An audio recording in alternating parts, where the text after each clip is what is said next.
whatever milestones that Black people make against hate, it ends up benefiting all the other people of color. I can't see what his end game is. The Republican Party is the party of racism, is the party of white supremacy, is the party of hate. This is wrong, and it needs to stop. Everybody wants to go back and drag that piece of history up, but they don't want to go back and deal with what their ancestors did to the indigenous people and to Black people in this country. You got to go.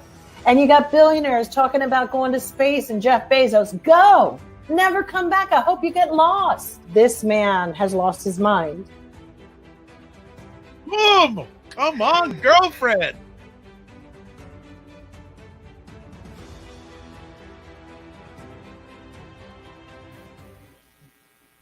What is up, everybody? It's Dr. Vibe here, host and producer of the award-winning Dr. Vibe Show, the home of Epic Conversations, and I'm the host of Epic Conversations, 2020 Best Podcast News Award winner, 2018 Innovation Award winner given out by the Canadian Ethnic Media Association, and I co-host and co-produce the only online show in the world for dads and fathers that is sponsored by Dove Men Plus Care, and through that collaboration last year, part of a team that reached out directly and indirectly to over 100,000 fathers around the world.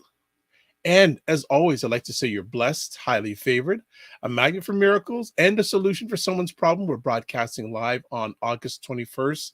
Summer is winding down. I'm based here in Toronto, Canada. School hasn't started yet, but I know in parts of the United States, school has started.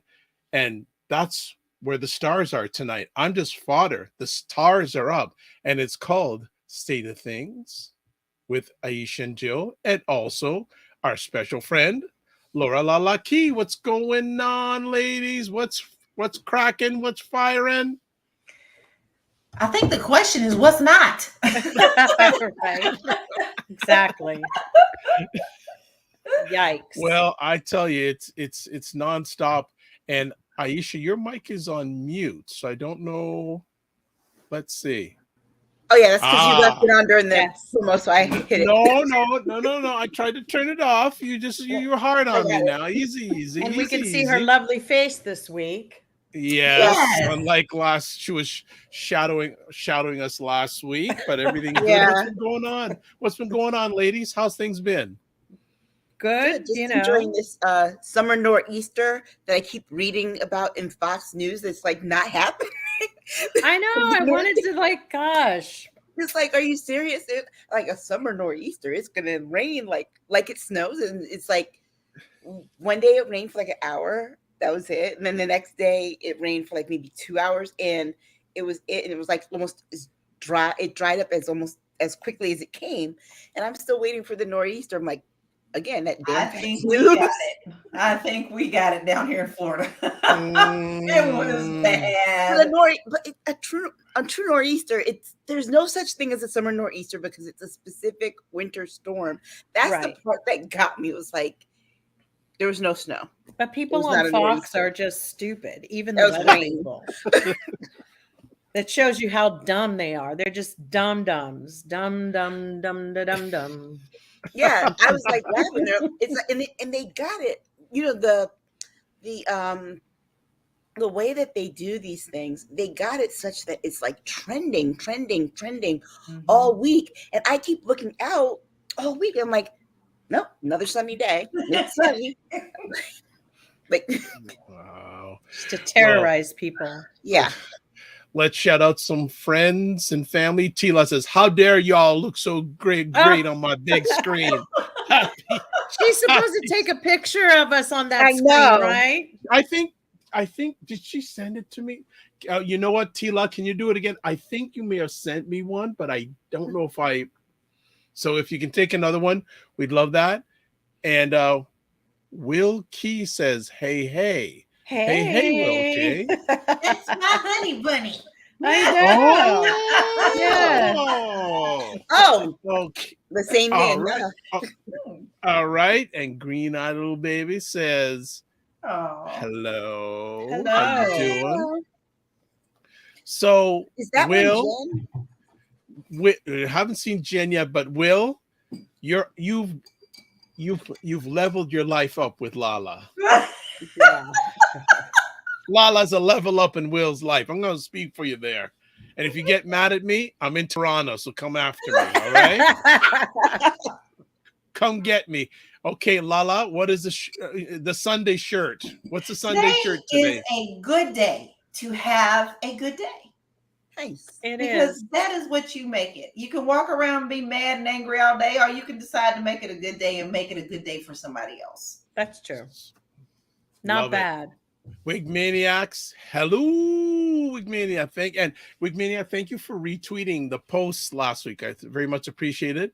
And Tila says, yes, I'll take another and send it to you, Dr. Vibe, before the end of the show. Yes, please, and thank you. So let's get at it, family. Another calm week. Like, we were going back channeling stories like left, right, especially today.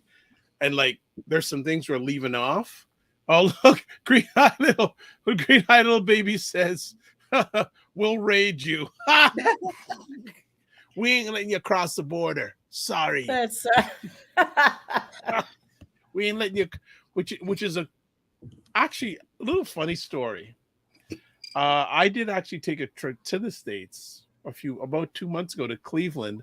And funny thing is, yes, and the funny thing is, when I was going across the border, they asked for my COVID proof of taking a COVID shot.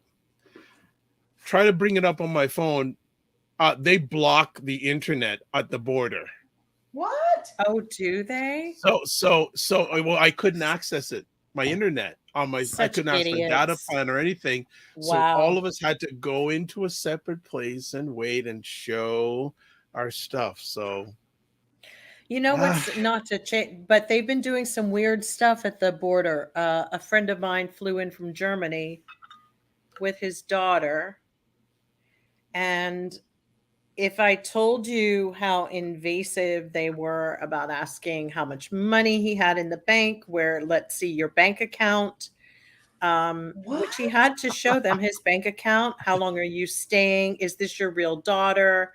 This is going into a comedy show. You should be. I hope you're looking at the comments. They're comedy shit.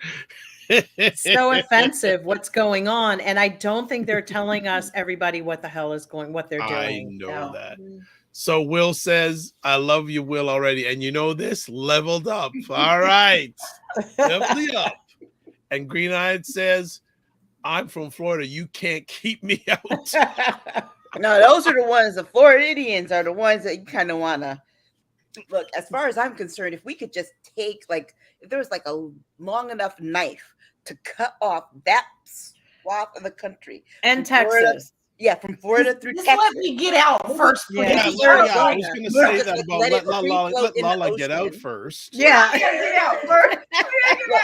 We'll make the announcement, but cut it Sell out all and your let it stuff, float. pack your belongings, and get the hell out, y'all. But just cut it off and let it free float in the ocean. Yeah.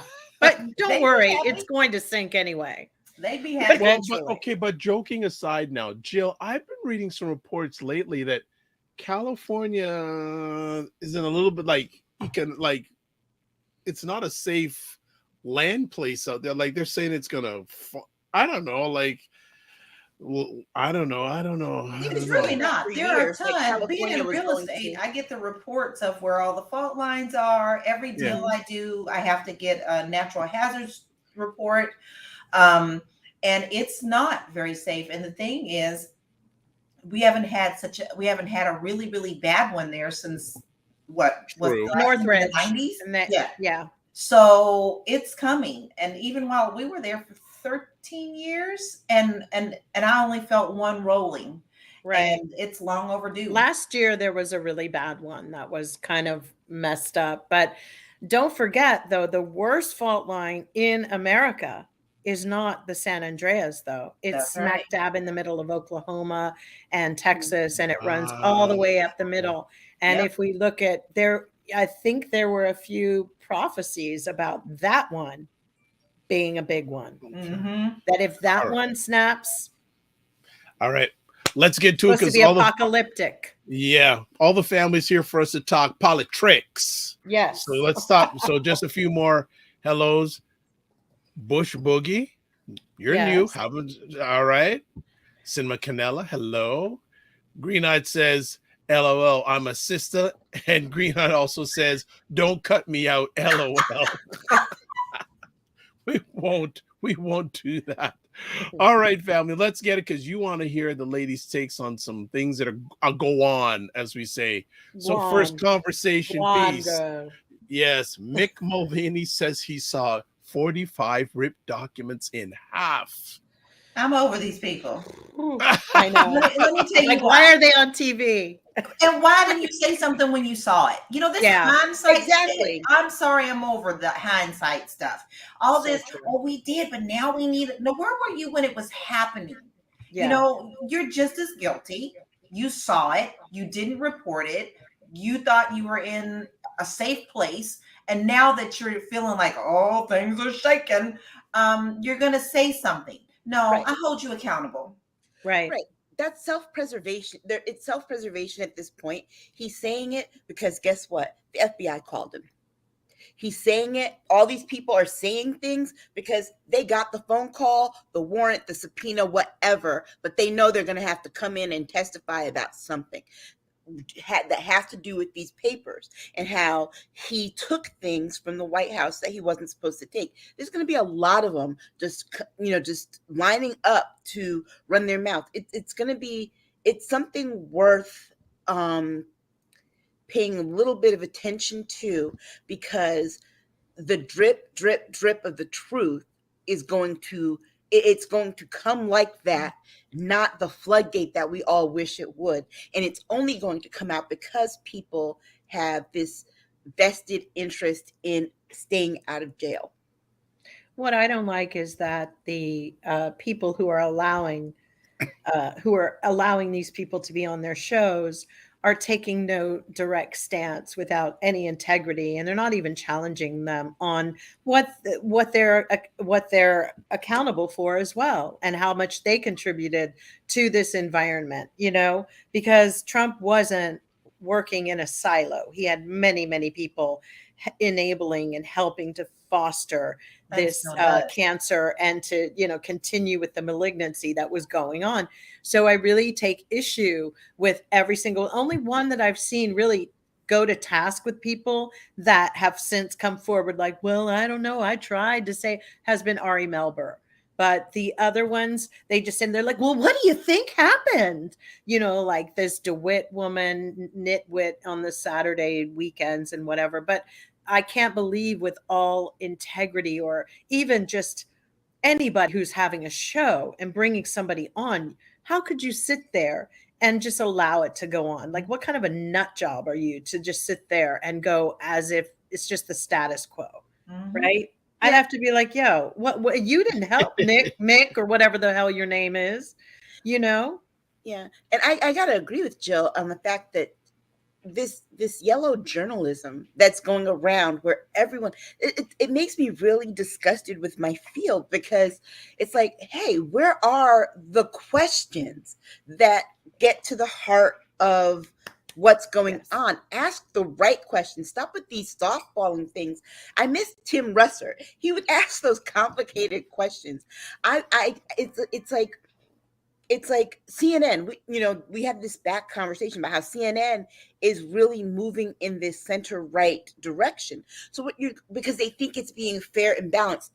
There's no such thing as being objective, really, in the news when there is one side that is trying to kill people. Yeah. There's no objectivity. Not only when one side is trying to kill people, when they are on camera doing it for a whole day long.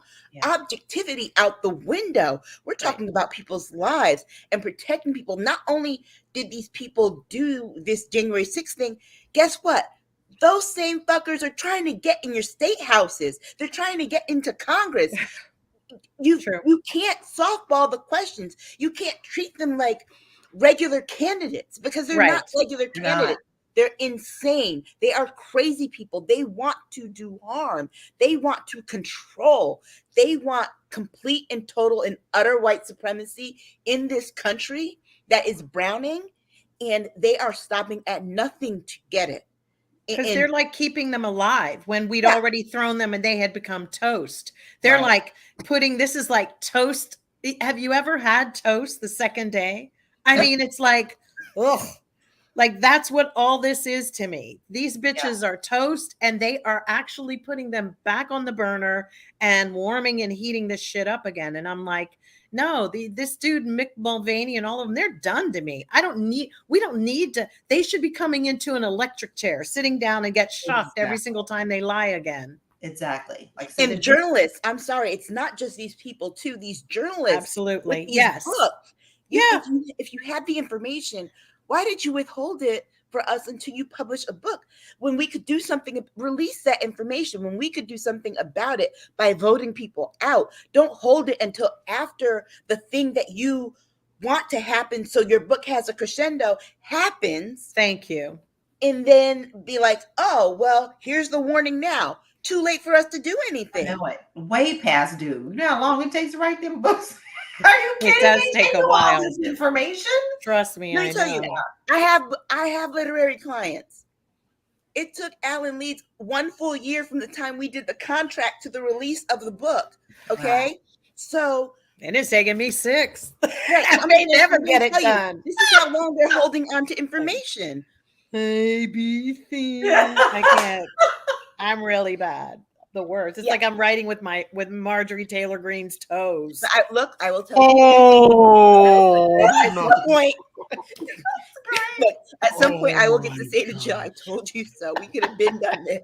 I know, right? I told you so, or I told you so. I told you so. Because I told her what 4 years ago. This is what you need to do to get it done.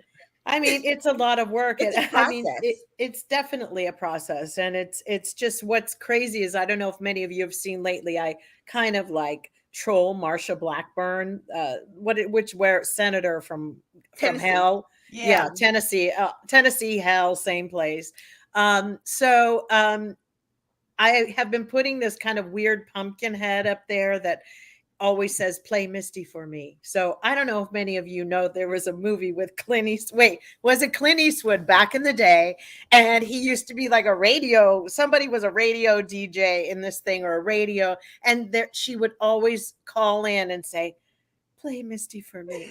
Because that's what I feel these journalists have become. No different than, they'll be whoever or whatever they're told to be. Yeah. It's like you just have to go. So now it's like, if you just want a repeat cycle of like, play Trump for me, play this again, play this, they'll play it. And that's why I've just been lately like and it's a real weird pumpkin head that's going, play Misty for me. And it looks like Marsha Blackburn, to be honest. Big old pumpkin head. But some hair, receding hairline. Sorry. The sentiment is on point though, because it's like they know they have the information, they know the information, but it doesn't win awards. I just write this one article. I don't get awards, and with these awards come monetary prizes, and because honestly, on book contract, a lot of people don't realize that you don't make money. So when they publicize things for you, you pay for that on the back end. It's like the music industry. Right. But, the awards, some of these awards that people win, these Pulitzers come with a cash prize in addition to a plaque and whatever else. Okay. They come with cash prizes. So for example, Nicole Hannah-Jones wouldn't have won the Pulitzer if the 1619 Project was just a 3-column article. It was this major publication with deep research. Those are the things that really win awards. But think about how she did it. She put the whole thing in the Sunday paper, the majority of it for free. Right. In the Sunday paper, whatever you pay for the paper, but it's not that expensive. You could get it online, and then did the book. These folks are doing the complete opposite. They are putting these little excerpts and things inside the New York Times to promote the book. Yeah, and it's like that's like, hey, you find out your dog is sick because they throw up on the floor, right? And then you realize that they're sick. That's the evidence. For us, they're doing the same thing with our media. It's like, oh, here's the evidence that you want. This is how you know the country's sick, because we're feeding it to you. Mhm. But it's like, we don't know what we don't know. And that's the part that makes living in this country right now so scary. We don't know what we don't know. And then when we hear these things, we're going on as we were just going on about life and whatever. It's like, whoa, but you knew this and you didn't tell us. It's scary. And that's the thing. They like to feed enough just so you can be angry for long enough. And then the next little tidbit comes out next week, and now you're mad about that one. And then you forgot what was happening last week. So they definitely feed us in toddler bites to keep us angry, and nothing ever gets done. True. All right, let me just catch up with some comments here, because as you know, we have a great audience. And so Tila says, I agree, quote, we saw this and he did that, unquote, after the fact, and usually with a book to sell, right? Exactly. Green-eyed says, I thought Mick was blind, deaf, and dumb all this time. Okay, yep. Black Beauty, agree. It's getting real for them all, ladies. They're all guilty. 45 and his imps are all guilty. Black Beauty says, yes, Aisha, tell it. Objectivity has been replaced with complicity. Right. 100%. And Black Beauty says, amen, Jill. Tila, LOL, LMAO, Jill. She's just laughing like crazy.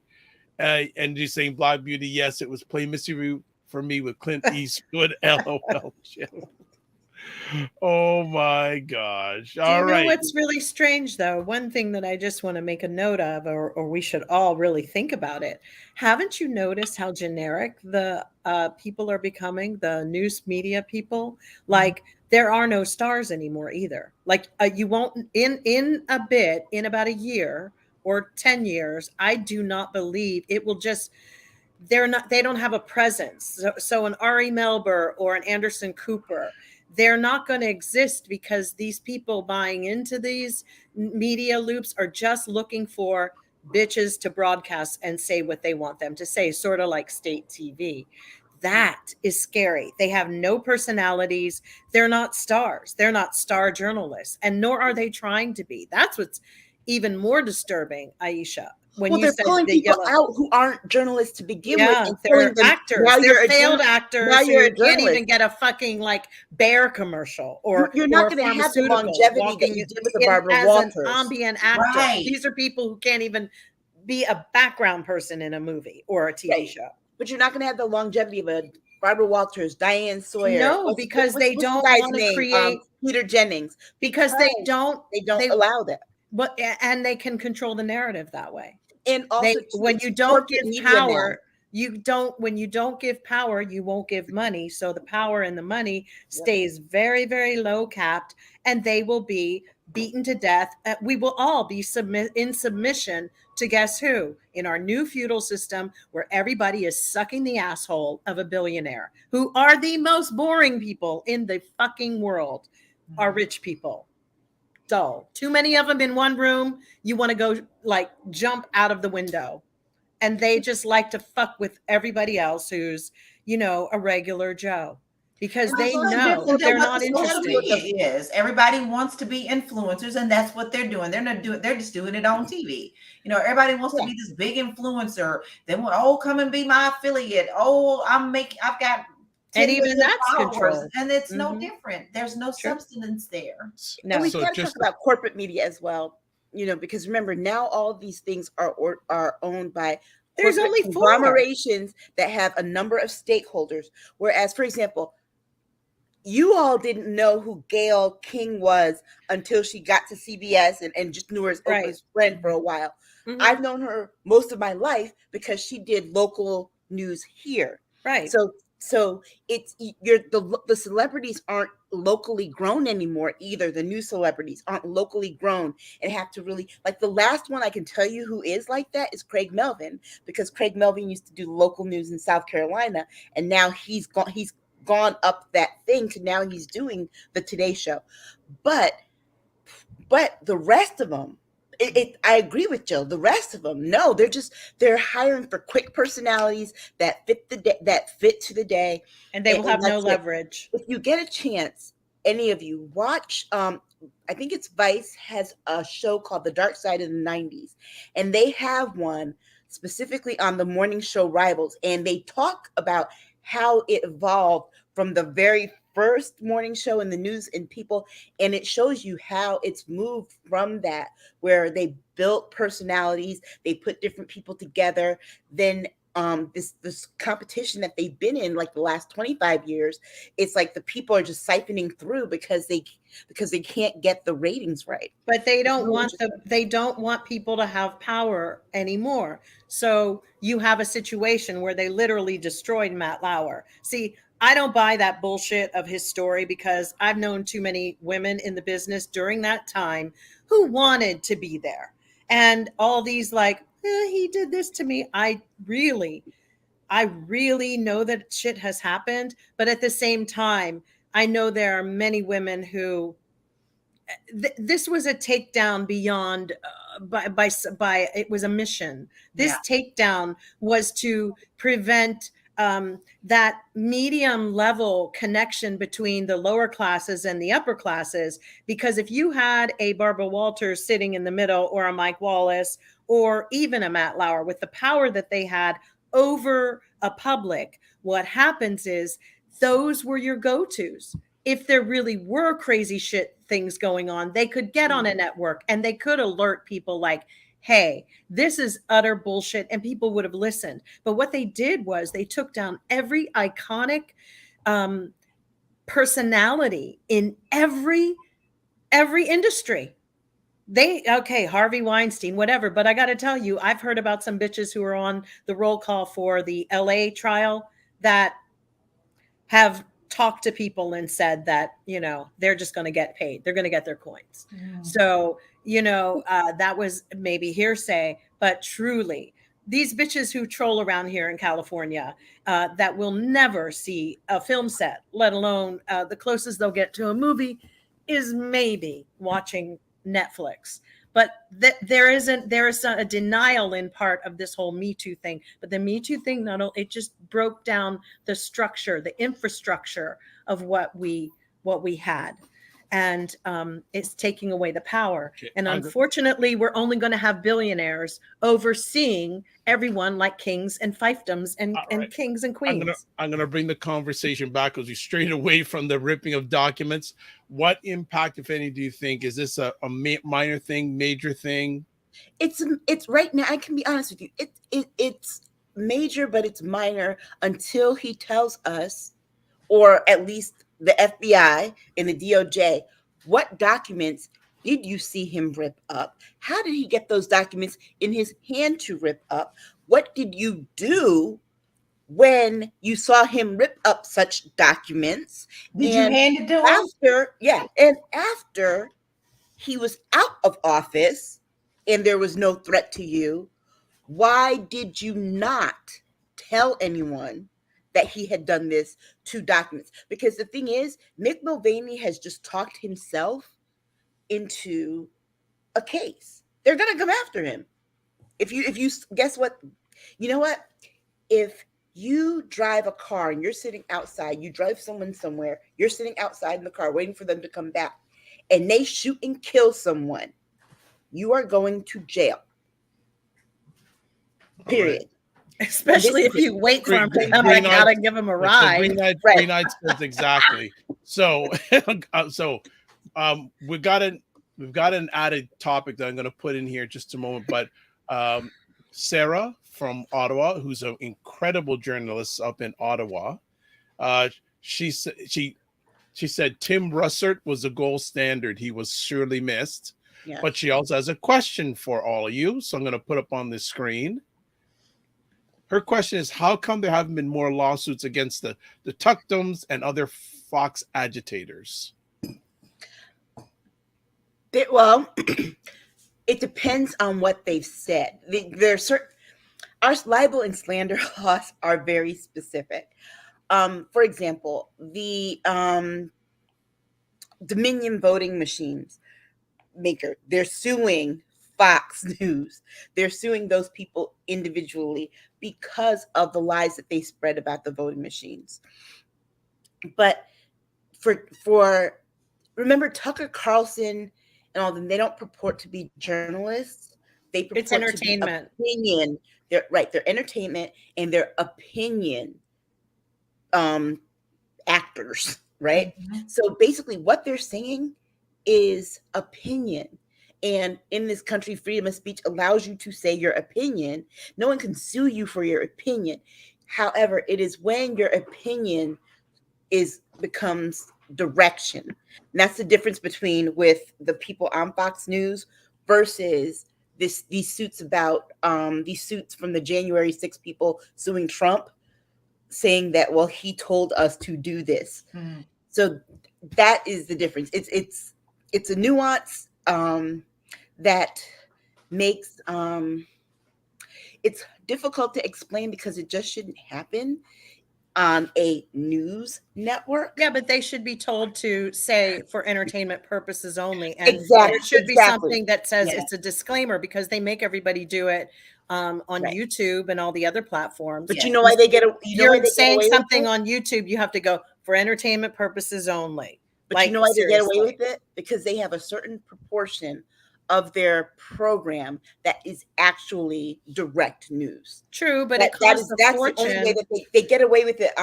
They skate by on that very thin line of that. They do, but they could be held in contempt or just the way everybody got Alex Jones all jacked up.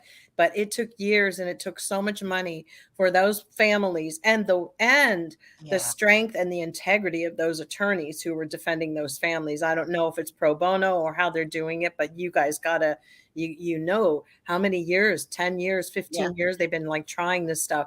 This is why no one can go up against old dustbag taxidermy looking Rupert Murdoch and his ugly children and sons and everybody else. By the way, Jerry Hall she's divorcing that motherfucker. Can you believe it? Really? Yes, she left his old ass. She should have let the ocean take his ass out there when they were trying to surf. Or she took him out there. I think she was I think she was holding on till he died. And she was like on bitch. And then he came back and said, well, I got a new heart yesterday. We just killed like a bunch of infants and I transplanted my heart into a new heart. I'm going to be here another 100 years. And she goes, oh, bitch, I'm getting I just can't. Yeah. I can't take it. You know, how do you go from Brian Ferry to that? Oh, I bet he smells like old mothballs and bologna. Yeah, I know, right?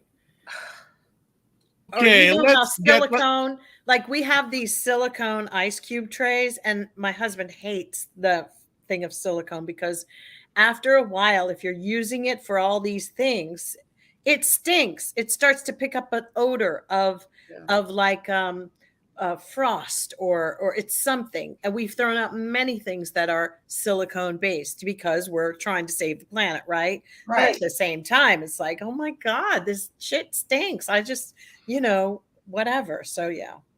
Sorry, I don't know how I got there. Oh my! But that's what he could possibly smell like. Do we want to know what Rupert Murdoch smells like? No, we don't. So that's what we're going to get on to our next conversation topic. Progressives applaud. Yes, progressives applaud as Biden signs landmark IRA law. Okay.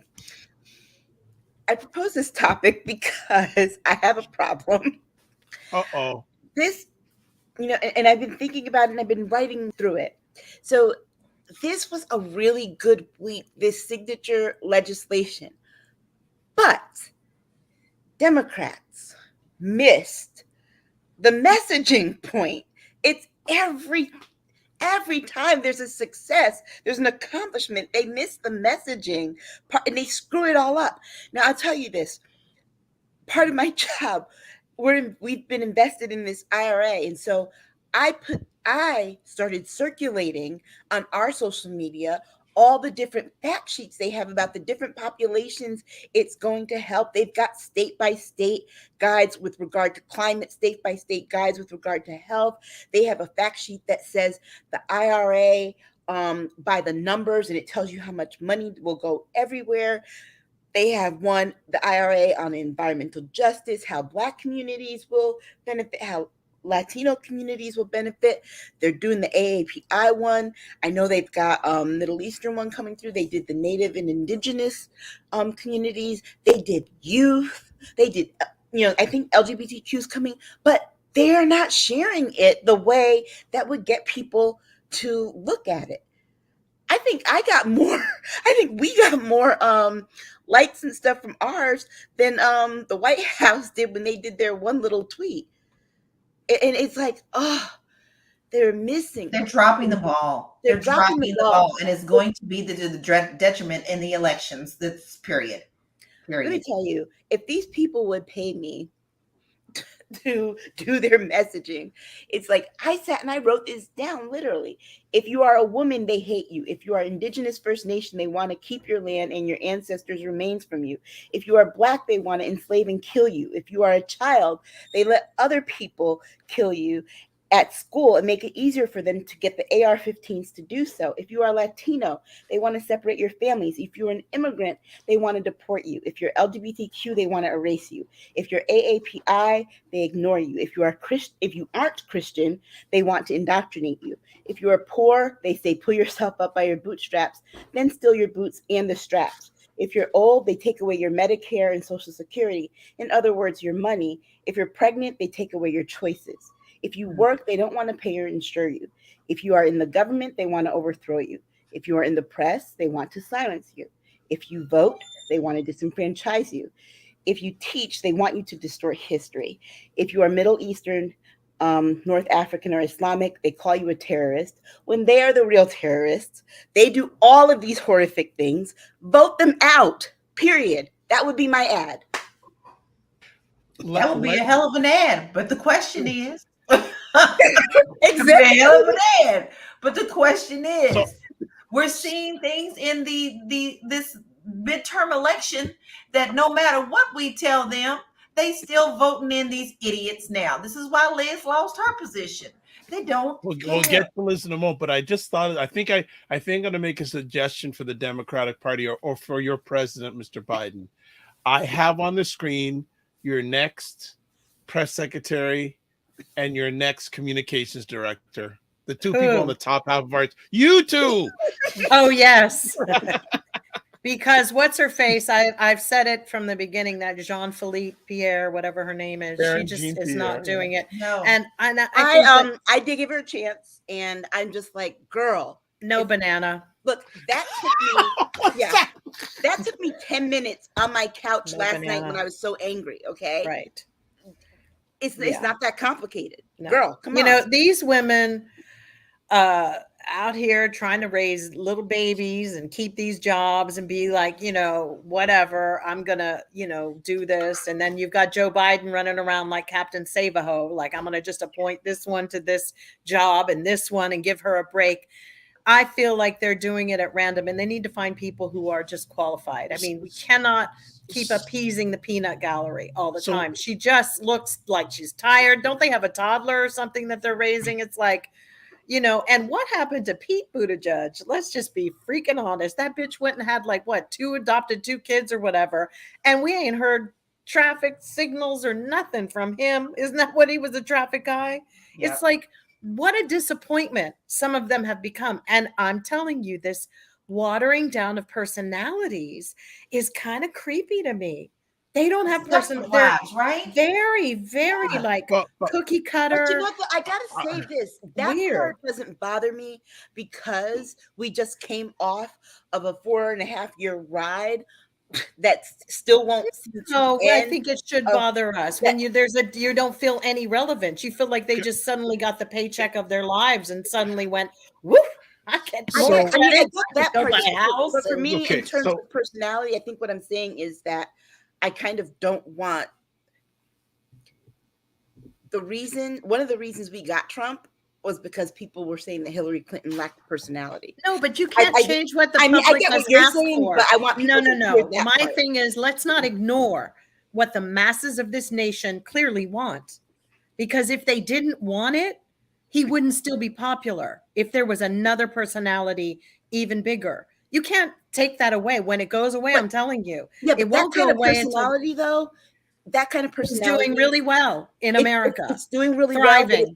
Here it is. It's Thriving. doing really well, but it takes work. And if you're working on just It the doesn't personality take part work. of it, They will you don't- vote for him no you matter don't- what. But yeah, but think about all the stuff that he does on his end to keep that going. He keeps putting out Okay.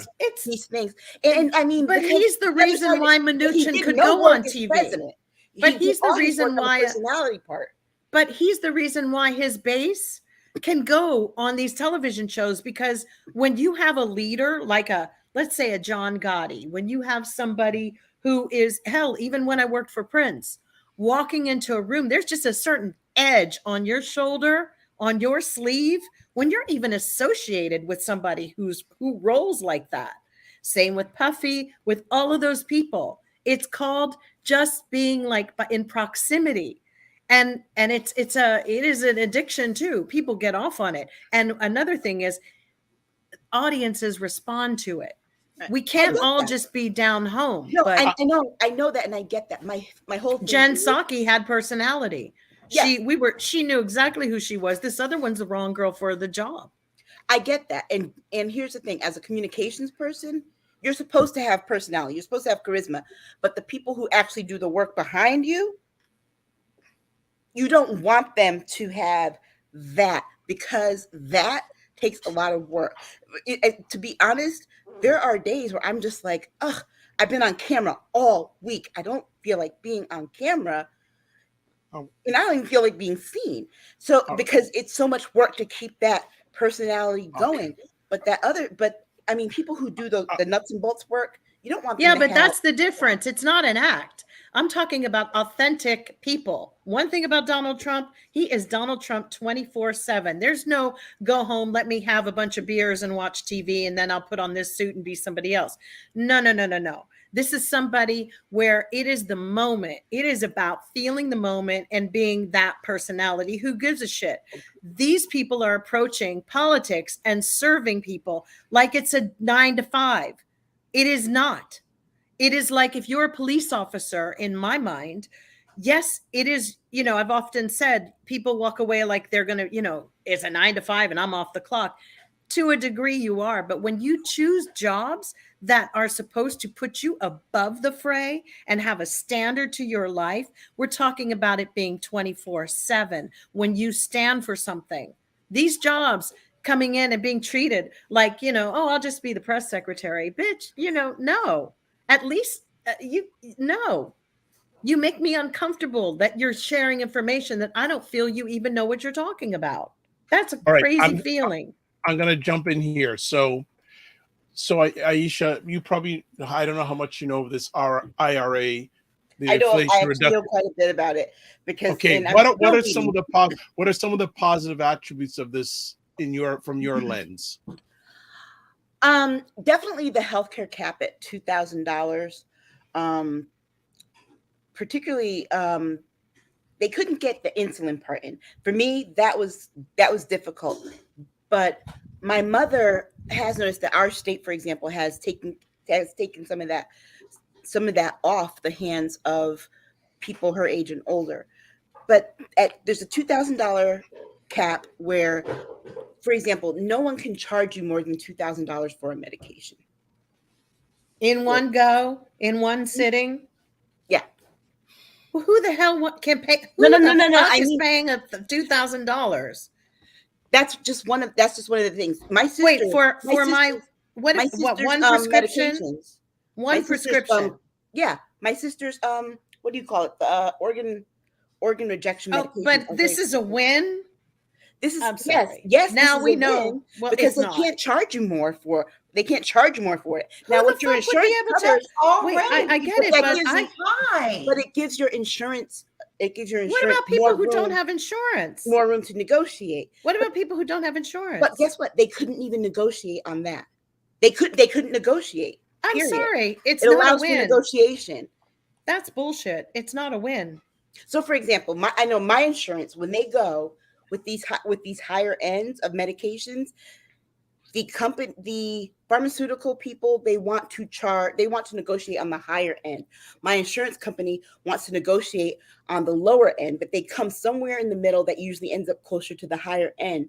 However, with this IRA, they can negotiate, particularly if you have Medicare, Medicaid, or other state insurance, they can negotiate more toward the lower end. And that results in savings for people. It's not That's a perfect not a win bill. to me. It's That's not a perfect win to bill. me. By It's any not a stretch. perfect- It's not a perfect By bill, any but stretch. when you pay more, when you end up paying more, it is something. For example, I have to tell you, when you have Why are first of all, let's just deal with the fact that why are most of the citizens in America sick? Is it that nasty GMO food they've been feeding us and now we're all fucking bloated and inflammation and nearly damn near dying? I don't have health insurance. I can't afford what it would cost. Okay? Not even So with the Obama. sorry about it, but either. sorry. I don't. So I don't know who the fuck they're getting insurance for when we can't fucking afford it. That's my issue. Now, but that's fuck not them. I work for the myself. medical part, like I said, that's not the whole of it. That's just one Believe thing. me, if The they're medical that out part of touch itself- walking a mile in my shoes, they're way off. They don't But know Jill, any I'm of not our even sure- but lives. what I'm saying is that I know that one thing about the price of a prescription.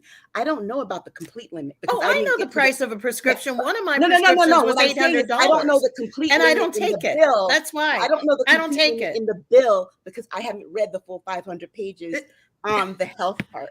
You know what's so fucked up about America? It might very well be that there And they is another wonder path. why no one wanted a vaccine. It's because this godforsaken country allowed people to suffer with no health insurance for years, for decades. And they were always using things like ivermectin and all these things. And we clown them. We clown them about shit that they could afford to stay alive. The reality is people in America doesn't take care of its people. Democrats or Republicans are doing the worst fucking job ever. Period. And then you got people like Mark Cuban, who's proving all of this point about these expensive medicines wrong in the first place. He comes along and he creates this wonderful plan where people can actually afford medicine. You So honestly these believe corporations, he'll really this is give a not shit, win. though? What'd you say? Please. Mark Cuban, I don't trust him. What does he want? Well, What once the again, fuck the does he people- want? Yeah. What He does has no he's self-respect. on Look the at the way his background. body looks. He doesn't even take care of himself. How the fuck is he going to take care of anybody else? I agree If he with had you on any that. self-respect, he wouldn't be the way he is. I mean, good. Everybody gets to enjoy their thing, but let's just be fucking for real. That bill is bullshit. In fact, all of them are. Yeah, okay, it's great. Wonderful. Biden signed it. But his staff and his administration and all those people, if there were people who wanted to run just against them on GP like other Democrats, I'd probably vote for every single one of them. New faces, because I'm sick of the old ones. They've been there too damn long to have not done one great motherfucking thing. Our lives are not better. Our quality of life is not better. It's getting worse and worse every freaking day. All right, let's continue on. Well, I'm gonna actually I'm gonna slide this one in. I think you've talked a little bit about it, but I'll also add this as a conversation piece. Again, Sarah from Watto asks, "Who are the Dems communication consultants, and why aren't they probably more aggressive about touting these successes?"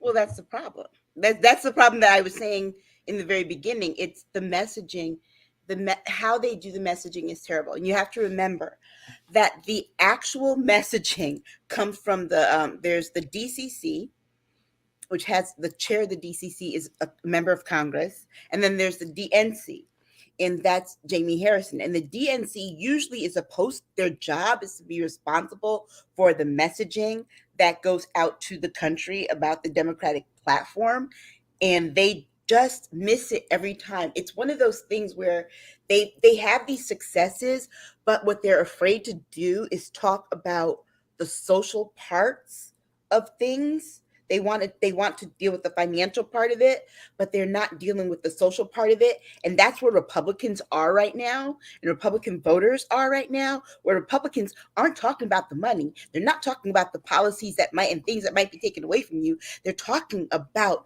the cultural issues to kind of muddy the waters.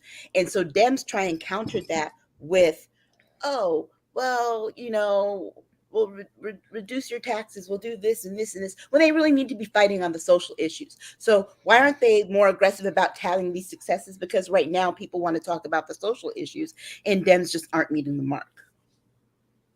Anyone else want to add? I think that basically covers it. Yeah. Okay, let's move forward. Liz Cheney. What did I tell you, Aisha, about that? Was it you? I said, I don't care that she lost. She's voted against us every step of the way. Every time. So, it's like, boo-hoo, thank you, bitch. You need to get your shit together before we have to run on with this new committee at the beginning of the year. But let's not make her out to be, freaking like Miss martyr. A martyr. Well, you heard her come out and say, well, see, Democrats, you could help me get in because I stood up for the right thing. You should have stood up for the right thing from the beginning. Okay, exactly. He was in the office. You still was supporting stuff that you shouldn't have been supporting. She still was on her knees. She's been begging her whole time. Yeah. And let's just be honest. Go be a mom. You got 5 fucking kids. Go enjoy them. You're rich. You have a good life, bitch. Bye. Because this is the thing about power and lust of it. It's like they never know, bitch, you stayed too long at the fair. And the reality is, I'm not so sure that she has enough people to even pull away if she was running against, if Trump ran again. The Democratic Party is not what she thinks it is. And they've been trying to tell her that for how many years now? I got to disagree with you, and I'm going to tell you why. Why are white women launching these campaigns on social media to vote for her in November? Democratic women. Yes, they are. And that's the part. White Democratic women. It's like, yo, you're over here complaining about abortion rights. This woman voted to support that stuff. Wake up. The women, but we'll see what the young girls do. Because on that note, Liz might really fall down on her face. I think that we're going to see a lot from the young women who, and I don't often speak on Gen Z that much, but Gen Z and the millennials, the younger ones, I think they're going to surprise people like they did in some state in Missouri. I really do think that coalition and that group and that lobby, how they're doing that. Liz, and her problems, really, her father was a bastard. Isn't he like, he's just too senile to remember anything now, all of his crimes, and we're supposed to, it's like, what's crazy is that how everybody shut down her father's legacy. Like they put it in a fucking coffin. It's done. Why do we keep trying to resurrect this? And Democratic women who support it, I will do everything in my power to say, move on next. Anybody could have done the role she's been playing in the January insurrection stuff, only because they're all lawyers, and all lawyers lie and twist shit anyway. No, so when I meant Democratic women, I didn't mean anyone in Congress or anything. I'm talking about Democratic women voters in Wyoming. Yeah, we know, but it made me just know that it's insane because they're willing to give her the pity vote in November, and that should be scary. Note to self: never go to Wyoming. Well, not just go to Wyoming, but they'll send her back to DC to vote for the same. It's like, dude, she's not going to make it. She's not, she's done. but they're. I think she's done too. I think she's done too, but just you know, we also thought that Trump was done too. And then what did those white women Yeah, do? but if anything, she should have the seen this the as ones that didn't like Hillary. her time to repent, you know. But yeah, she's now been thrown on the cart, the cart, like the baggage wheel, like Hillary. And in a few more months, it'll just be the same as whatever. She might make one more last hurrah and an attempt, and then she'll get completely kicked to the curb like Hills did. It's just, that's the way it is. And then all this is about saving her face, all the PR and the little, she's got a PR machine working her name too right now. And it's kind of like, I'm tired of you. You really brought us here. You brought us to the threshold because you supported and enabled Donald Trump the whole time through. What in your right mind? And I think that people and Democrats need to be on their toes about this. Understand, they got rid of her on purpose for this thing. This January 6th commission is now a partisan commission. Of course. And that is what Republicans need for 2024. They need to be able to say it's a partisan witch hunt. Right. For 2024. It doesn't matter who their candidate is. They just know that that phrase gets them votes on their side. Maybe. Maybe. I think there's going to be some weird stuff coming out about Kevin McCarthy. I just really, or whatever his fucking name is, McCartney or whatever, McCarthy. And I also think that, it's going to be interesting. But Elise Stefanik mowed her down months ago. And whatever it's going to be, Republicans are always 10 steps ahead about how to reframe stuff. Also not coming back. Zinzinger, whatever his name is. Yeah. But they knew that. So it's nothing new. Like, it's nothing new. That was the problem with we tried to impeach him. You've got Lisa Murkowski, and how crazy. Think about it. These bitches put Sarah Palin back in. So what do we expect? This is America. And at the end of the day, it is partisan. It's fucking war, baby. It's us against you. It's them against us. And ain't nobody, Joe Biden, somebody better knock him in the head with some sense and say, bitch, this is it. You are never going to get anything to align here, ever. Because the war is already going. It's already happening. Eyes to it are always trying to say you're trying to be the president for the people all the time. That's not working. Joe, Thank you. I'm going to need you to wake up. I agree. You need a shot of espresso in the arm. Because every time I see you, you got ready to go to sleep. I'm over it. And I can't even, and the shame is I can't even watch him because I get just as angry. I know. Like, I want to watch you. I want to support you, but you're not doing anything. I get Schadenfreude, is it? I think that's where you cringe for it starting. And I don't like that feeling in the pit of my stomach when I see him. And I used to have the biggest, crush on Joe Biden back in the day. I was like, yes, back in the 80s. I was like, he is, I related to that form of democracy. I wasn't all about, Miss Liberalism. There was some parts of stuff that I liked, but now it's like, damn, they're really putting him through the ringer. And I'm very concerned about that. But I also believe that's part of his administration. They're not badass enough for me. His chief of staff, it's like, dude, he's another one with no personality. He's another one like day old toast. It's like, oh God. I'm like, we're trying to talk about Brittany Griner and I just can't get a read. And I don't like people like that because they're too much like those bitches from the Matrix. Those with the glasses on, they're all of these politicians are starting to be like the Matrix dudes. They could be anybody. And I don't like that. I think though, here's the thing is that most administrations, they go through like after that first year, that first year of transition. Is it the first 2 years? Yeah, the first 2 years.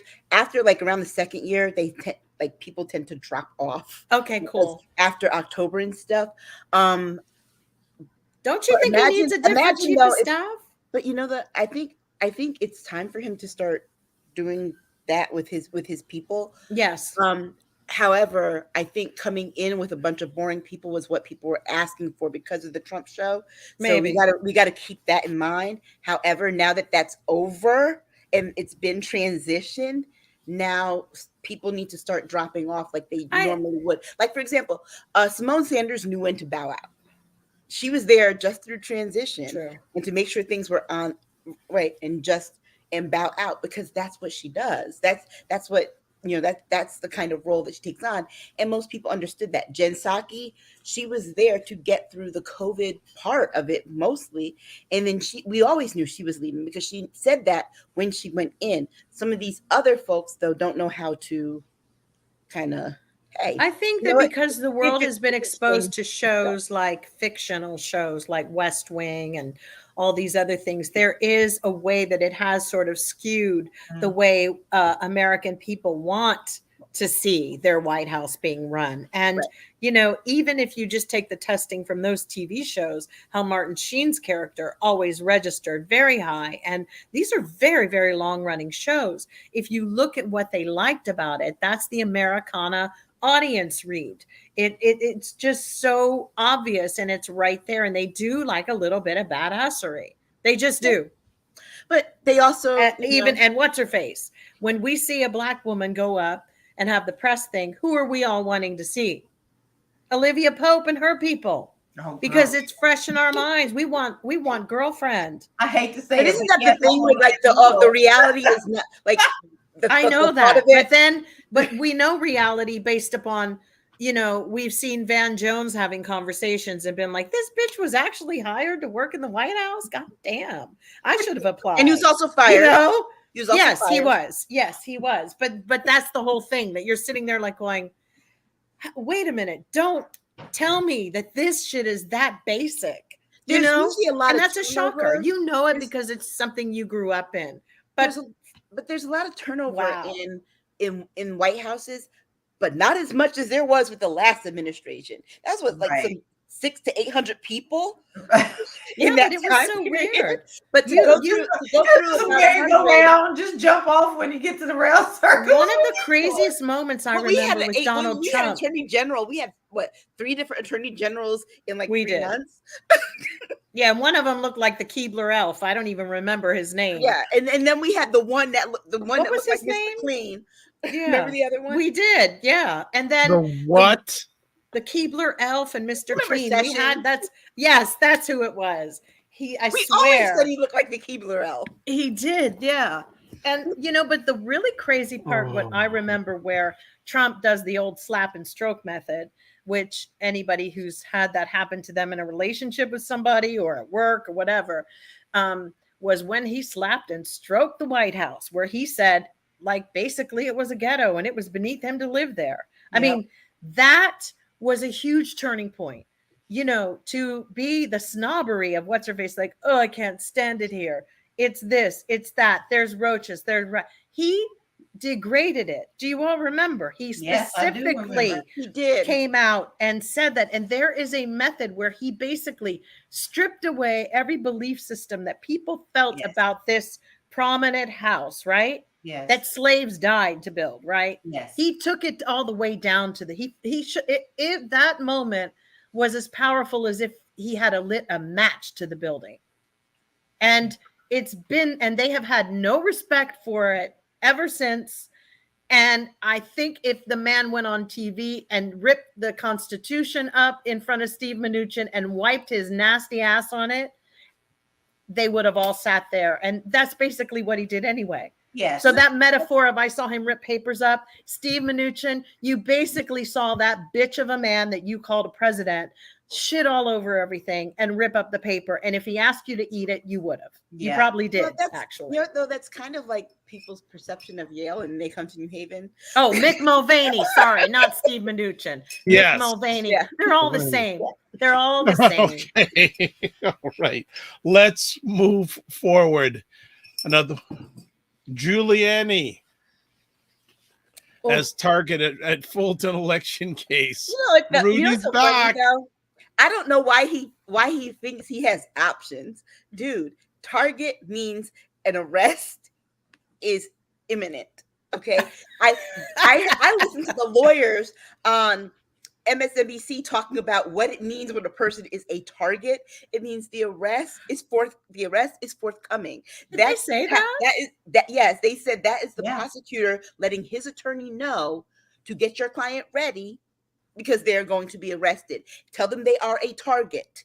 Because when an attorney says, is my client a target of your investigation, they are asking, are you going to eventually arrest my client for this charge? Basically, you just need to go in and be like, here. Yeah. Here you go. Because make it easy. Can he just because you can try and go and plead the fifth, you're still going to get arrested. You know what they need to do? They need to bring, that polish that you use on your shoes and shit, that little spongy thing. They just need to like give Giuliani some of that. So you're going to be here for a while. You're going to be here for a while. You can just rub it in. His attorney's going to have him turn himself in. But man, I want a perp walk. Yeah, I really do. I want the one that they do on the, what is it, Game of Thrones, when your girl has to walk down. I want to see it all. Right. We're getting close, and Lindsey Graham will be one. Oh my God! Yeah, he got a win today. Yes, he did. What he did? How? Why, Aisha? Why? I didn't catch why, but I just heard that he got a win today, but he shouldn't get too excited. Why do we keep doing this? That's what I'm saying. We already know this stuff should have been done. Why do we keep playing this Mickey Mouse game?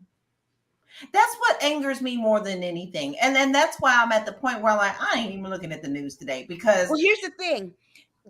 Lindsay is acting like a real jackass, because homegirl is basically like, do you want to be a target? If you do not want to be a target, come talk to me. If you don't want to come talk to me, you will become a target. Yeah. And that's basically where they stand. And I guess they told him that he can appeal or whatever. And I think that was what the win was, something about the appeal. I think he was granted his appeal or something. Yeah, I read a little bit about it, but like I said, my main thing with this is, even though they come out with these fantabulous lines, and you can spin it any way that you want to, just seems to me everything is going in such a snail pace. And I'm trying to be patient in the fact that I'm praying that while this is going at a snail pace, they're gathering more things to like really just hammer that whole coffin all the way down where it cannot be opened again. But sometimes I feel like I'm being delusional about that, because they're still getting so many other wins to me that it negates anything that we see being done. But you know what? Think about, we're watching, we have to think about it this way. We are watching a criminal trial take place in public. Yeah. So because we don't see the background stuff of it, we're like, then nothing must be happening, because we go months and months and months and not hear anything. But for example, when it comes to murder cases, particularly federal cases, it takes a long time for it to even come to to even have a hearing. There's like these long cases, and this is they're federal cases. The Fulton County one, it takes a long time to just get in the door. It's like, you think about, like, last court thing was child support. It took 2 years from the time that I filed till I had my first court date. Our justice system is timed in such a way that on one hand, that time is designed to protect us, but on the other hand, the length of time that we have to do things hasn't caught up with the fact that we're now in this digital world and we have access to things a lot faster than they did when they wrote these laws and they codified these laws. Yeah, we're definitely an instantaneous world, and that's what I always try to think about. I mean, I'm telling you, I went to Portugal, and I have to bring it up just because what I love so much about over there is they took the time to breathe, and I feel like I want everything now. I don't want to know something. Oh, let me Google it. Whereas over there, they take the time to breathe. They take it's lunchtime. Let's go take a nap. Things like that, and I think that's doing us in as Americans. We work too much and want too much. Like, everybody wants to drive a Rolls Royce, so that we want things like this to happen so fast. But if then they do, then there's loopholes to get them out. So where do we catch up with this? Are we going to even see that catch up in our lifetime? Because things are just moving so fast. I think no, I don't think so. And I think the reason is, again, this goes back to the United States being in that peculiar situation as, like, for example, you go to Europe, there's not a European law. Each country has its own law. But when you come to this country, the country has, it's a country. It has the country laws. And then every little state in the country has its own Right. set of laws.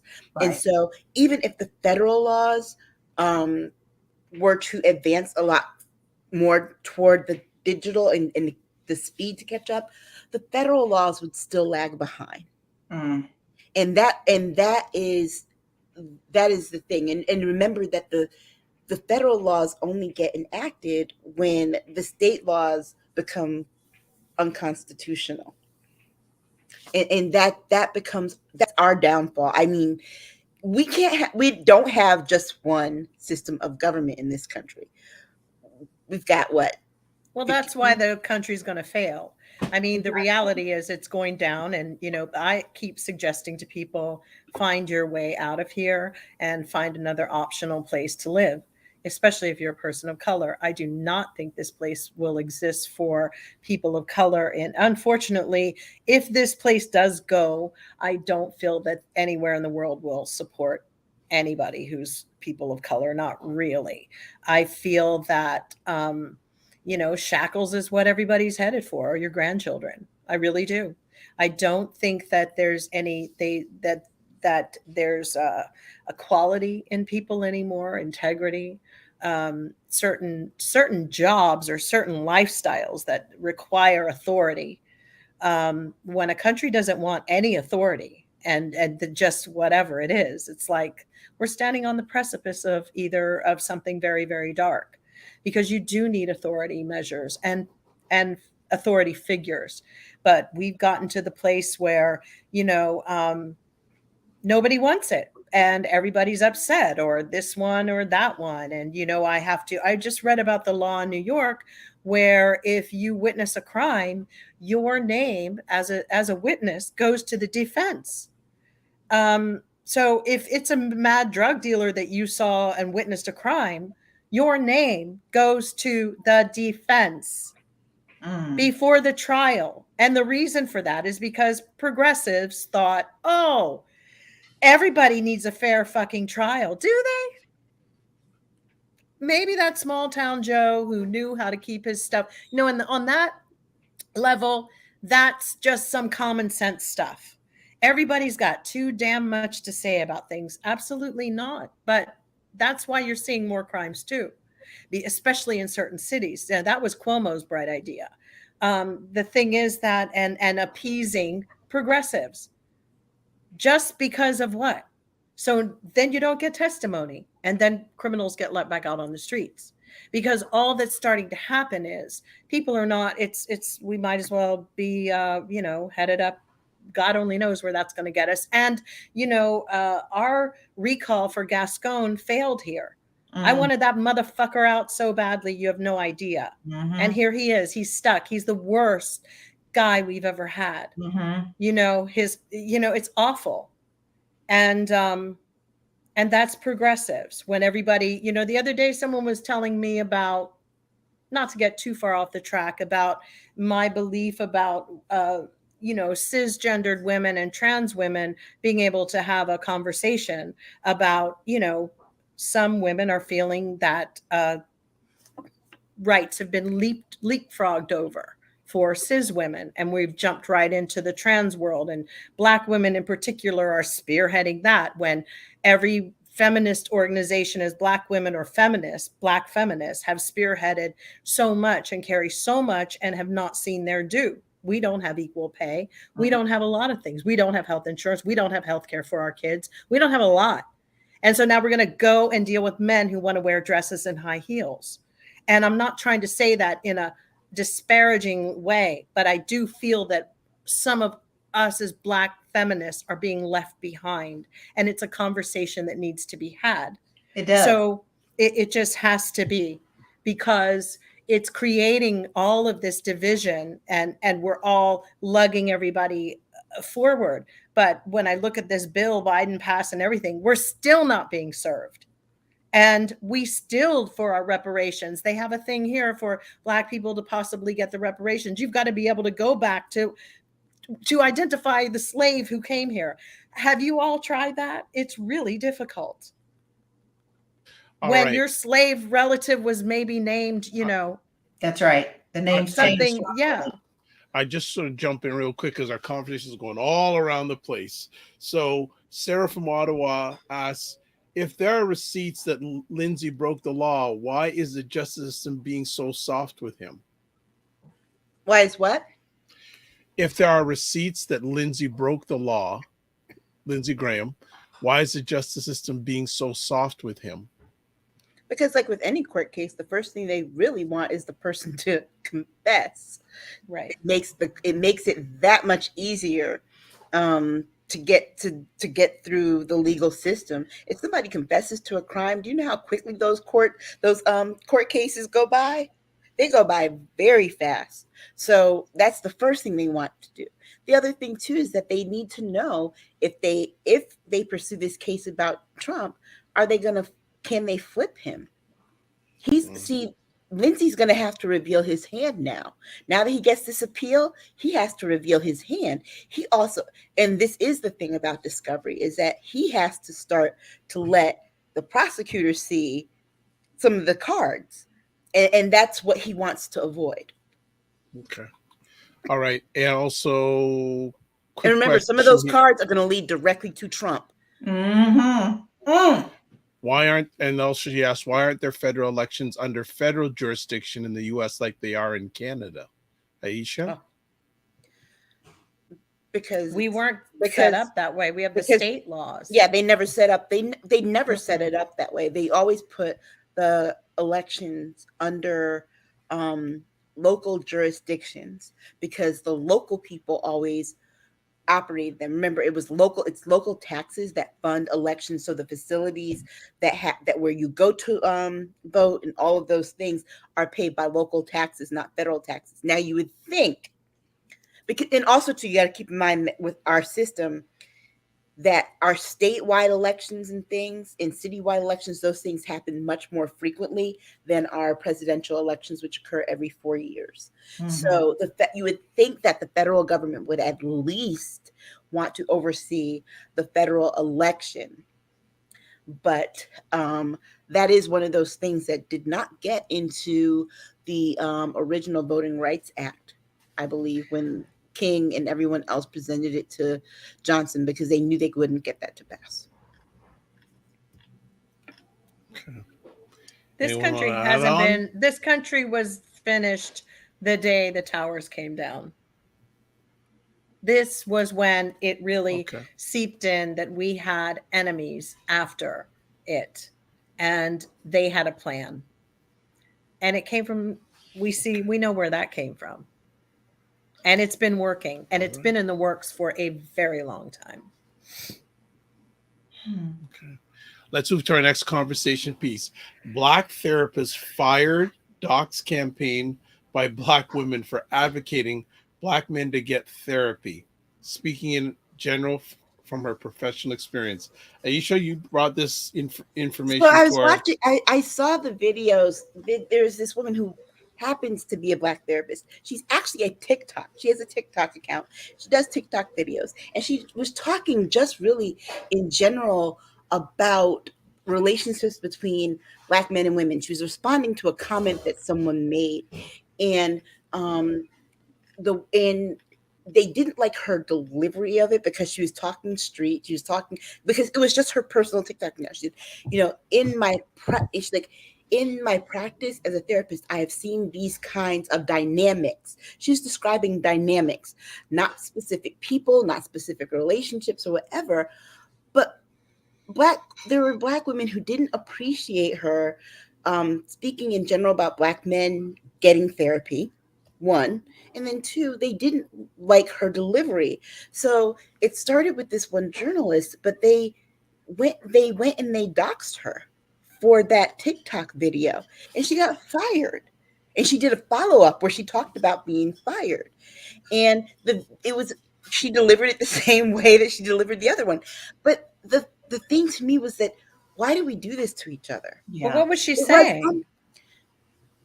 Just in general that, relationship dynamics are, she's talking about relationship dynamics being complicated and that they're, each Black men and women each have their own toxicities inside their own internal issues, but Black women are like more willing to go get therapy.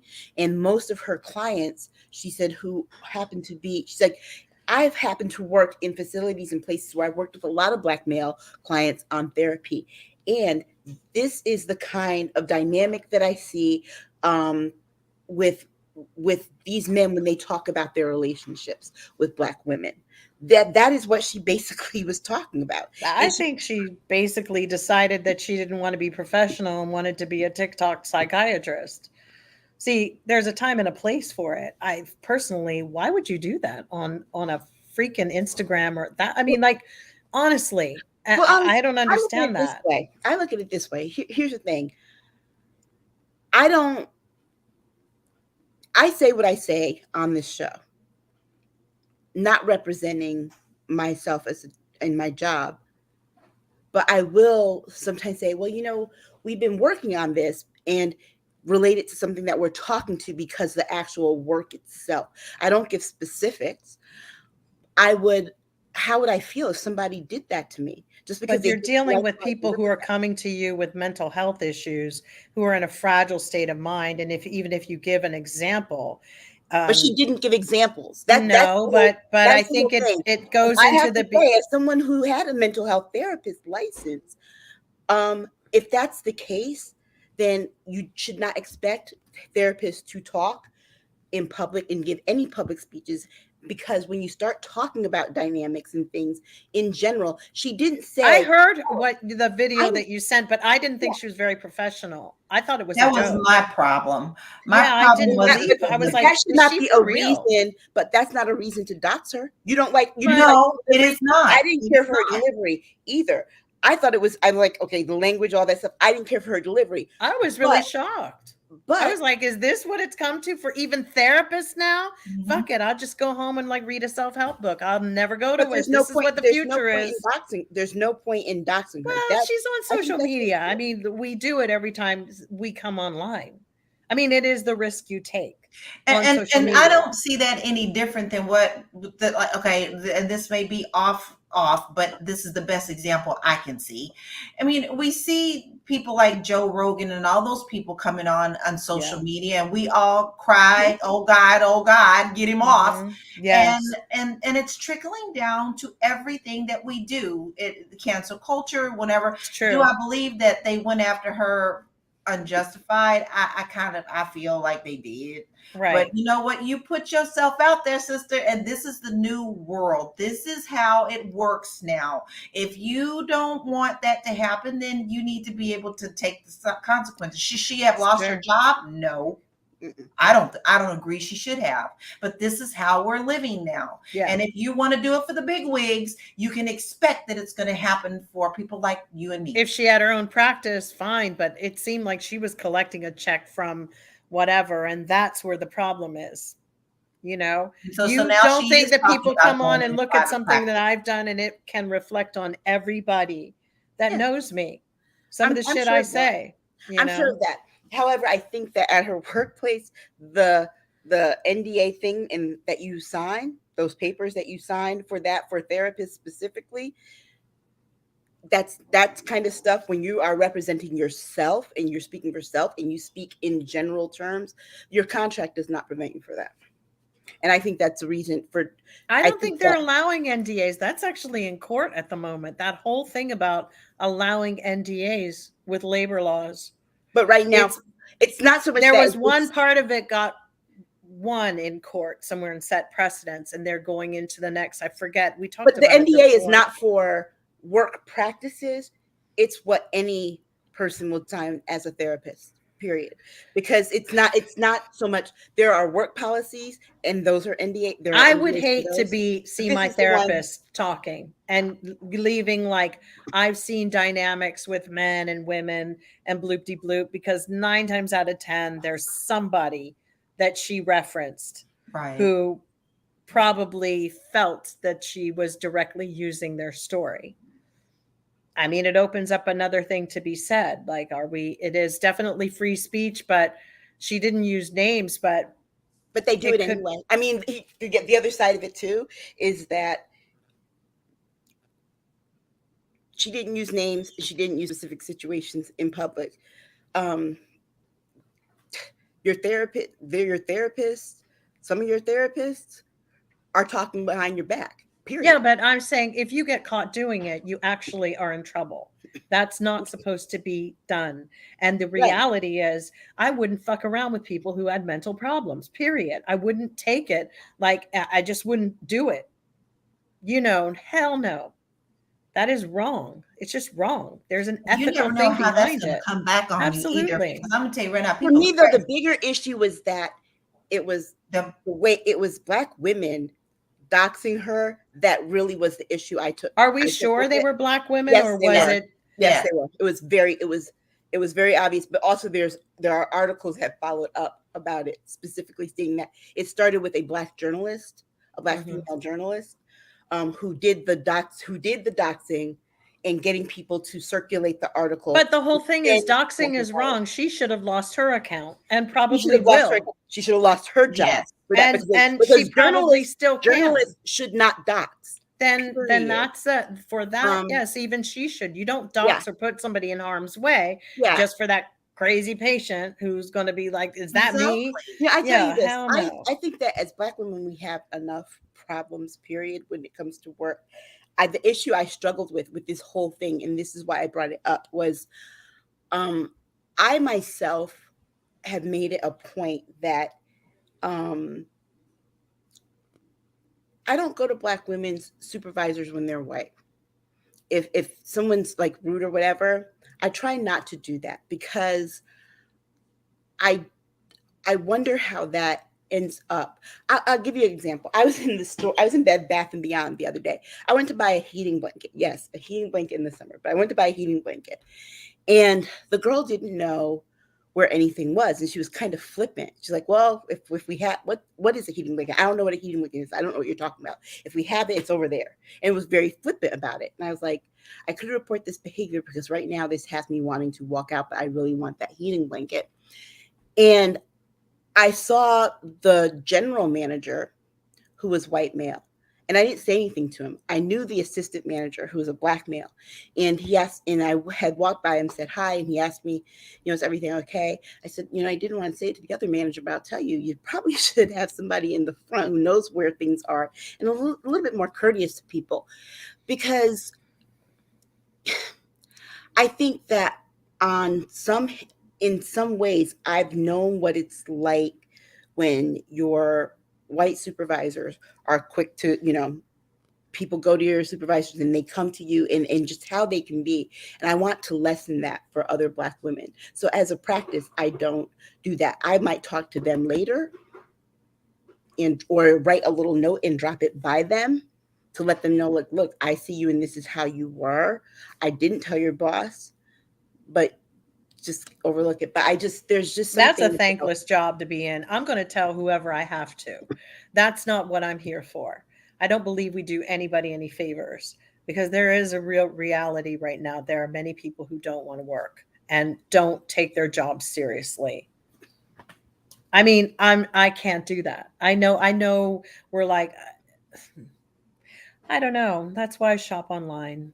I don't even try to do any of that anymore. All right, let's move on. Second last conversation piece. The GOP is spreading misinformation about armed. Tucker Carlson literally said there are 87,000 IRS agents with AR-15s, and they're coming to the houses of middle Americans. He said, it's going to take them a long time to do all of that. Not just he said it, then Chuck Grassley picked up on it, and this person picked up on it, and it's like it's become a GOP talking point now. Yeah, but pick a side, bitch. You either want gun control or they want. I'm saying. Exactly. Now they don't want the AR-15s. Now they're worried about them, right? Yeah. What happened to blue and all them people matter? Now all of a sudden they the enemy because why they went into Trump's place and did what they were supposed to do. I know. They are a mess. They are so like it's now they're just like swimming around everywhere. Who knows? Oh my God, it's so funny to me though when they're like. And then they came in and they had this and that. that's what they do when they come to somebody's house they suspect of a crime. They don't knock on the door politely and say, hey, how you doing? You think you might want to let us look in your house? I mean, we have this piece of paper just in case, but yeah, we just want to come in and look around. You can even show us around. No, they don't do that. They asked you several times. You didn't comply. Comply. You tell black people all the time, you should have complied, Trump. They asked you for things and you didn't comply, so they came to your house, fuck around, find out. It's like you didn't comply. And I love that little mashup Ari Melber did earlier this week, about all the different people who were telling black people to just comply when it came to the police. Right. And now those same people are outraged about Trump. Right. Yeah. I mean, it's really sad. They're eating each other alive. They're just eating themselves alive, and it's just sit back and watch it. What is it? Hey, does anybody know what the real ratings for all of them are at the moment? Because I think all the shows are suffering from ratings. I don't think anybody's really tuning in as much as they all think they are. Personally, I know that CNN is suffering. Well, they're going to have to lighten up on some of the Trump stuff. I think people are tired. People have Trump fatigue. They're tired of it. It was like, remember, the man felt like he had to come on the news every freaking day during COVID, when he knew people were at home and couldn't go anywhere. It was like, I mean, people are tired. People are getting Trump sick. You know what I mean? That's why he's going to win. I don't think he is. I really don't. I think he's done. I think he's done. I think they're going to make this go away real quick. Because put it this way, I don't think he'll physically be able to deal with what's getting ready to hit him. He's also just like Tony Montana at the end of the movie. He's also not going to be able to have the same kind of media access that he had when he was running the first time. You forget that he was on every network, every show. Sure. They kept entertaining him. MSNBC won't have him. He won't go on CNN, even though they will try. And Fox, I have to be honest with you about Fox. Rupert Murdoch wants to move in the way of DeSantis. He's going to limit. And remember, OAN lost all of its contracts. They are strictly an online news organization now because no one is carrying them. And Newsmax, I mean, it's an ignorable network here. So he's not going to have those places. He might be able to go on, what is Fox's money channel? Whatever their money channel is, where Maria, whatever her name is, nobody sits and watches that. And the only time they need to just retire old Pumpkinhead show. So his media options are going to be very limited. And the major networks, Maria Butterumo or ABC whatever her will name not is. have him on TV again because remember, ABC is owned by Disney. Yeah, I mean, we are going to see some shifts with things moving a little right lately. Yeah. And remember what DeSantis, Trump Jr. did to Disney. I know. Yes.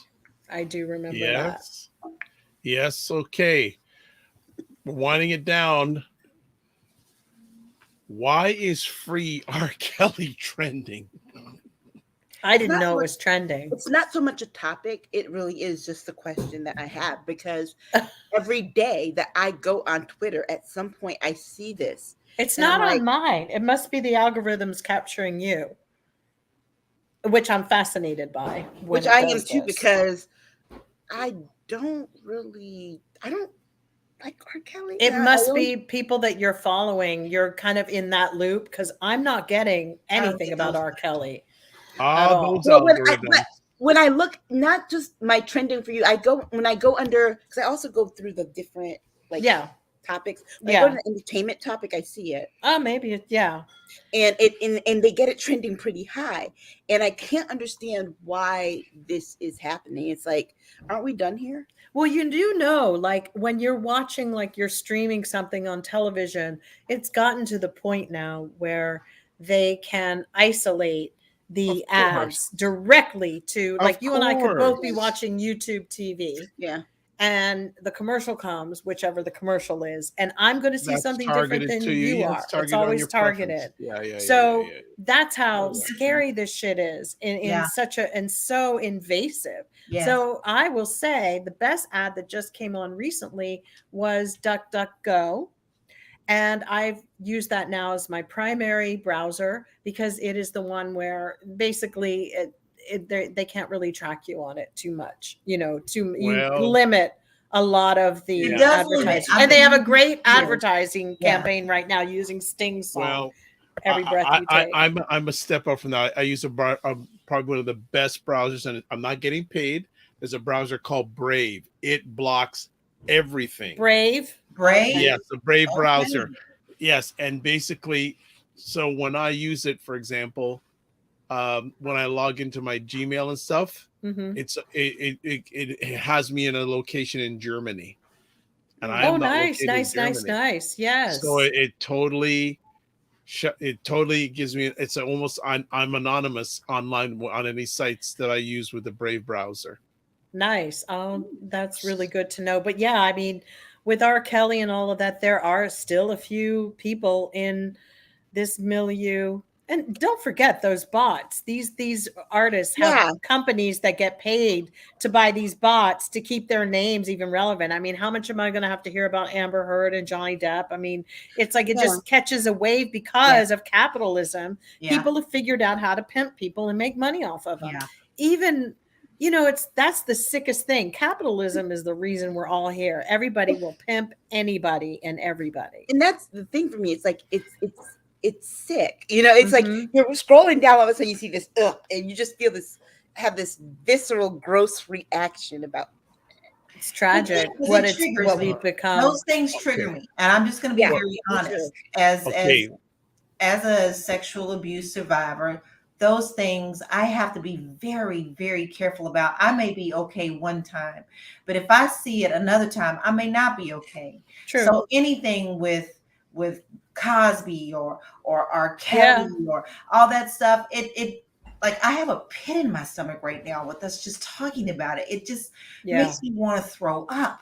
It's like we allow this behavior, and then you have people who are like, he's still innocent. It's the same thing with Trump. Yeah, but you know what's so interesting? Not to rub salt in the wound on this one, but there was a report that came out yesterday. A girl did a study on TikTok that she made more tips when she wore pigtails versus when she wore her hair just down. And we are a country that's been so obsessed with pedophilia, child pedophilia, and yet people won't give up their nasty habits, which is number one, the youth worshiping here in America's crazy. And it's really true. When I bartended at one time, when you do wear pigtails, you make a lot of money. It's kind of perverse that's what happens. And we are in a country that obsesses over youth. All of our music stars, our history by the time they're 23, we don't want them. They're getting younger and younger, but we have created an environment that supports this. And everybody needs to be held accountable for that because we're all guilty of somewhere with the Nickelodeon TV dumb shows. They're stupid. And look at how dumb the parents always are on these dumb Disney shows. Like the kids. I didn't know you were doing. I mean, they're goofy and it's really undermining. This is come on, people, get it together. All right, I'm going to slide in one last story because Jill wanted it. Suspected car bomb kills the daughter of Russian nationalist known as Putin's brain. Yes. This just happened a few hours ago. What does this mean for the war in Ukraine? It's big.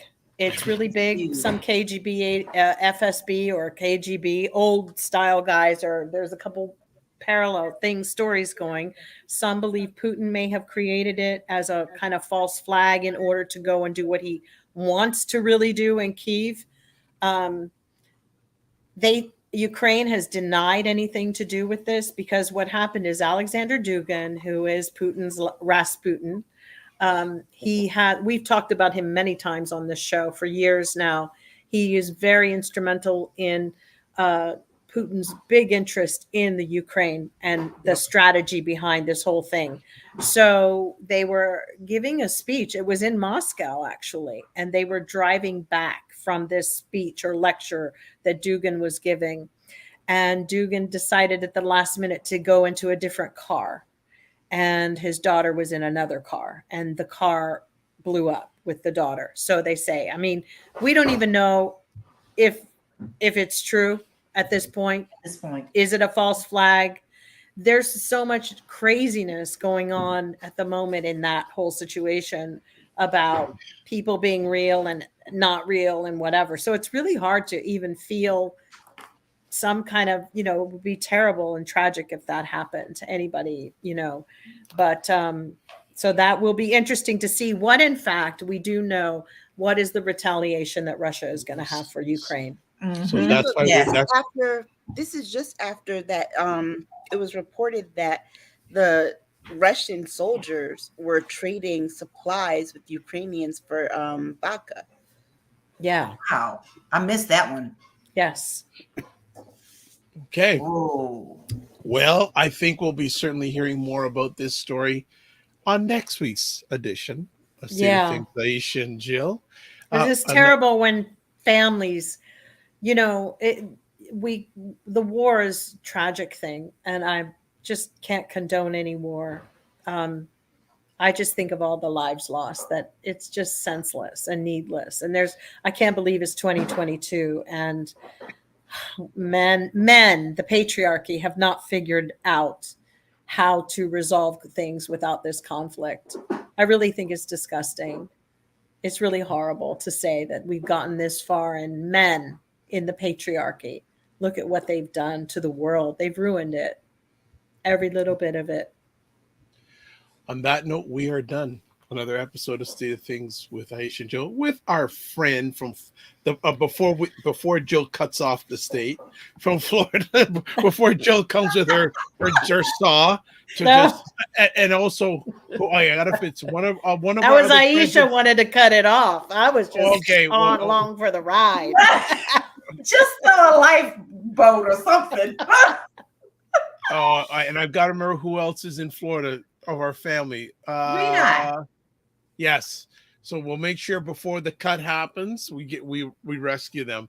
But thanks again to our wonderful, wonderful, wonderful panel of smart ladies. So before we let them go, for them to cool off or eat or whatever they like to do, let's have them say how they can be in touch. So first up, Laura. You can find me everywhere: Twitter, Instagram, Facebook, all under Realty Goddess. All right, there we go. Next up, the Jones. Yes, the Jones. Yes. I'm at Jill D. Jones and Jill Jones Music. So you can find me. And Lala, your page is so upbeat and positive. I might have to take a few notes from that. Okay. And then Aisha K. Aisha Staggers on Twitter. Short and sweet to the point. Myself, if you want to put the wrong thing up here. Oh, I can't find. Well, you can find me somewhere. There we go. There we go. The Dr. Vibe Show. On the website, the drvibeshow.com. Email Dr. Dr. VIBE at the drvibeshow.com. YouTube and Facebook, the Dr. Vibe Show. Twitter at the Dr. Vibe Show, which is the DRVIBESHOW. And on the Instagram, the DRVIBESHOW and DR.VIBE on TikTok. As always, I'd like to thank everyone who took time from their schedule to watch us live or on the replay. We'll be back next week, 9 p.m. And actually, it's going to be the last Sunday in August. Wow, it's gone by fast. It has gone by real fast. But as always, this is how we like to close off. Live your life as a dream. If you can dream it, you can make it. Sometimes you have to get small to get stronger. Block assumptions and aim bigger, aim better, aim higher, aim wider. Love, faith, and respect. Remember to give yourselves grace and don't just manage your time, manage your energy. We'll see you next week. During the week, stay safe and keep the faith.